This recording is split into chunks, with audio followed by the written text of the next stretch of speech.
नमस्कार दोस्तों, आप सभी का स्वागत है हमारा YouTube चैनल एक आदित्य क्लासेज में। आज मैं आपको मैथ की निर्देशांक ज्यामिति के बारे में कुछ पॉइंट बताने जा रहा हूँ। साथ ही साथ हो सके तो इसी वीडियो में मैं आप लोगों को सवाल ही बता दूंगा, नहीं तो नेक्स्ट वीडियो में आपको इंतजार करना पड़ेगा। तो देखिए, सबसे पहले निर्देशांक ज्यामिति की परिचय जो दिया था फ्रांसीसी गणितज्ञ रेने देकार्ते ने दिया था। वो भी कब? 1596 से लेके 1665 ईस्वी के बीच में।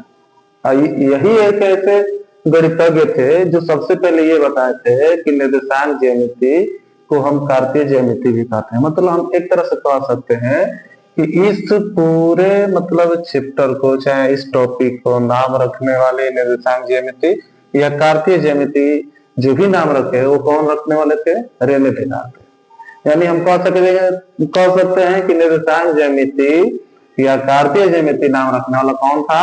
रेने देकार्ते। ठीक।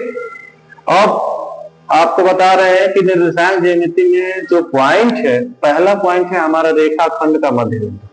ठीक। मान लीजिए कोई रेखा है, रेखा में दो बिंदु दिया है ए और बी। इसके बीच का मध्य बिंदु का मध्य बिंदु मतलब मध्य का मतलब बीच होता है। बिंदु बने जानते हैं आप, पॉइंट मतलब बीच की बिंदु। तो एक पॉइंट ए है, एक पॉइंट बी है। दोनों की जो निर्देशांक दिया है, बिंदु दिया है x1 और y1 दिया है, इसका दिया है x2 और y2। तो ये पूछेगा, इसका निर्देशांक पूछेगा, मध्य बिंदु का जो होगा निर्देशांक वो पूछेगा, यानी x का वैल्यू पूछेगा। तो जब x का वैल्यू पूछेगा तो हम केवल x लेंगे। ध्यान दीजिएगा, जब x कहेगा तो खाली x लेंगे, यानी x बराबर हमारा सबसे पहले कौन है? x1। इसके बाद क्या है? x2। दोनों को जोड़ देंगे। अब कितना लोग हैं? दो लोग हैं, 2 से भाग कर देंगे। एक ही ये फार्मूला होता है। ठीक है। और रही बात y की, तो y में केवल हम y लेंगे। पहले ही बोले हैं कि x में केवल x लेंगे। ठीक। तो y में केवल y लेंगे। तो y में केवल y का मतलब y1 यहाँ पे लिखा है, यहाँ पे y2 लिखा है। दोनों को जोड़ देंगे। कितने लोग हैं? 2 लोग, 2 से भाग कर देंगे। ये हमारा मध्य बिंदु का निर्देशांक है। ठीक है। दूसरा आता है विभाजन सूत्र।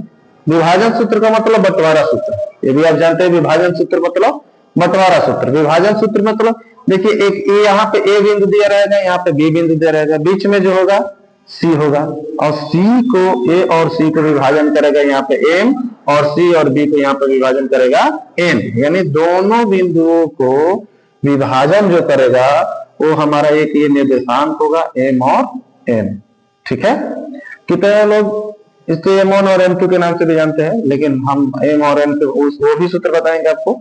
x बराबर जो होगा, यानी इसकी जो निर्देशांक निकालेंगे हम, x बराबर m x2 plus n x1, m x2 plus n x1 अब बटा में m प्लस n। y बराबर क्या होगा? m y2। ध्यान दीजिए, m और n अपने पोजीशन पे रहेंगे, बस खाली बिंदु चेंज होगा। कब? x में x हो जाएगा, y में y होगा, यानी y बराबर m y2 plus n y1 बटा में m प्लस n। अब यहाँ पे देखिए, मान लीजिए कोई अनुपात दे दिया है, अनुपात m संबंध है m1 संबंध है m2 का। तो इसका कैसे हम फॉर्मूला निकालेंगे? तो कुछ नहीं करना है, बस m1 m2, ठीक है, बटा में m1 प्लस m2। देखिए, सूत्र लिखने का सबसे अच्छा तरीका m1 m2 बटा में m1 प्लस m2। यहाँ पर m1 है तो यहाँ पे x2 हो जाएगा, यहाँ पर m2 है तो यहाँ पर x1 हो जाएगा। ठीक है। ये सबसे लॉजिक तरीका बता रहे हैं। यहाँ पे y में अगर आएंगे तो y में उसी तरह m1 m2 बटा में m1 प्लस m2। ठीक है। अब देखिए, यहाँ पे m1 है तो y है तो यहाँ पे क्या हो जाएगा? y2, बीच में प्लस m2 है तो यहाँ पर क्या हो जाएगा? y1। ठीक है। 2 पॉइंट हमने क्लियर किया। तीसरा पॉइंट आता है त्रिभुज से। त्रिभुज क्या आता है? यानी त्रिभुज के 3 बिंदु दिया रहेगा, अब उसे पूछेगा कि त्रिभुज के केंद्रक का निर्देशांक बताइए। केंद्रक का मतलब जो त्रिभुज का केंद्र होता है, तो केंद्र कौन होता है? यहाँ आ गया, यहाँ से यहाँ मिलाएंगे ये, और यहाँ से यहाँ मिलाएंगे ये। यानी तीनों बिंदु जिस बिंदु पर आके मिलेगी वही हमारा क्या होता है? इस त्रिभुज का केंद्रक होता है। और देखिए, एक बिंदु दिया रहेगा x1 y1 के रूप में, और एक बिंदु दिया रहेगा x2 y2 के रूप में, और एक बिंदु x3 y3 के रूप में। कहने का मतलब ये है, यहाँ पे कुछ अलग पॉइंट दिया रहेगा, यहाँ पे कुछ अलग पॉइंट दिया रहेगा, यहाँ पे कुछ अलग पॉइंट दिया रहेगा। ठीक है, अब पूछेगा इसका निर्देशांक, किसका, इसका। तो x में केवल x लेंगे, तो x में केवल x लेंगे मतलब x1, फिर कौन है x2, फिर कौन है x3, तीनों को जोड़ देंगे। कितने लोग हैं, 3 लोग, 3 से भाग कर देंगे। y में क्या करेंगे, केवल y लेंगे, तो y1, y2, y3, तीनों को जोड़ देंगे। कितने लोग हैं, 3 लोग हैं, 3 से भाग कर देंगे। बात समझ में आई।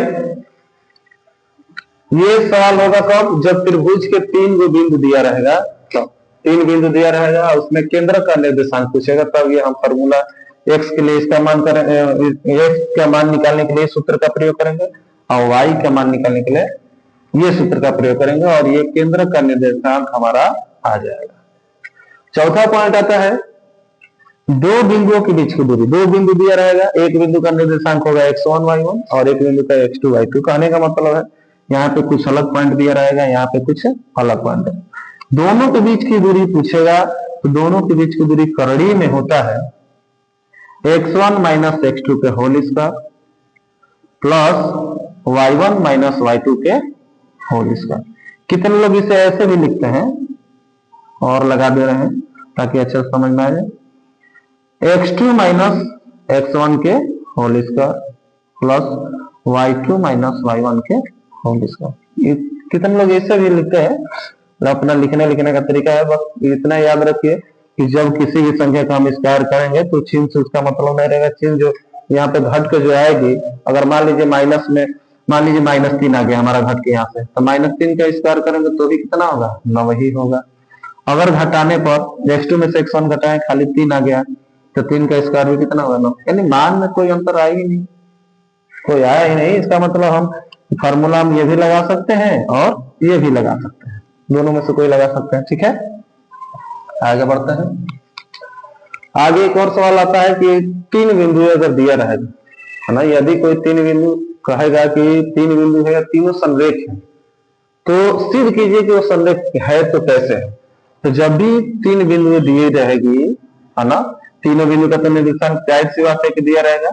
ठीक है, यहाँ पे x2 y2, है ना, और यहाँ पे x3 और y3 दिया रहेगा। कहेगा कि तीनों बिंदु निर्देश में संरेख है, तो सिद्ध कीजिए कि संरेख है। तो संरेख कैसे करेंगे, a और b के बीच की दूरी निकाल देंगे, यानी ए बी निकाल देंगे। फिर b और c के बीच की दूरी निकाल देंगे, यानी बी सी निकाल देंगे। ठीक, और फिर a और c के बीच की दूरी निकाल देंगे, यानी ए सी। और अगर ए बी के बीच की दूरी और बी सी के बीच की दूरी दोनों का जोड़ने पर यदि हमारा ए सी के बीच की दूरी आ जा रहा है, इसका मतलब कि हमारा बिंदु क्या है, संरेख है। फिर तो ध्यान दीजिए, ए और बी के पहले बीच की दूरी निकाल देंगे, यानी ए बी निकाल देंगे। फिर बी और सी के बीच की दूरी निकाल देंगे, यानी बी सी। ठीक, इसके बाद ए और सी के बीच की दूरी निकाल देंगे, और ए बी के बीच की दूरी और बी सी के बीच की दूरी दोनों को जोड़ने पर यदि पूरी बड़ी वाली दूरी यानी ए और सी के बीच की दूरी आ रही है, दोनों बराबर आ रही है, यानी ए बी के बीच की दूरी और बी सी के बीच की दूरी दोनों को जोड़ने पर ए सी के बीच की दूरी के बराबर आ जा रही है, इसका मतलब हमारा बिंदु क्या है, संरेख है। ठीक है, अब आते हैं 6वें पॉइंट पे। 6वां पॉइंट हमारा चतुर्थांश भी होता है। ठीक है, तो इसे हम गणित की भाषा में ऐसे भी कह सकते हैं कि समतल पर बिंदुओं की नियुक्ति। यानी कोई भी अगर समतल हो तो बिंदु को हम कैसे रखेंगे, कहां पर रखेंगे। चाहे कोई बिंदु दिया रहेगा, पूछ देगा कि ये किस निर्देशांक में आ रहा है, किस चतुर्थांश में आ रहा है, तो बताना पड़ेगा। इसके लिए ये जो रेखाएं हैं, है ना, ये होती है x, ठीक, ये होती है x डैश, और ये जो होती है y, और ये जो होती है y डैश। अब एक और बात है, ये जो होती है ऊर्ध्वाधर होती है, y जो होती है क्या होती है, ऊर्ध्वाधर होती है,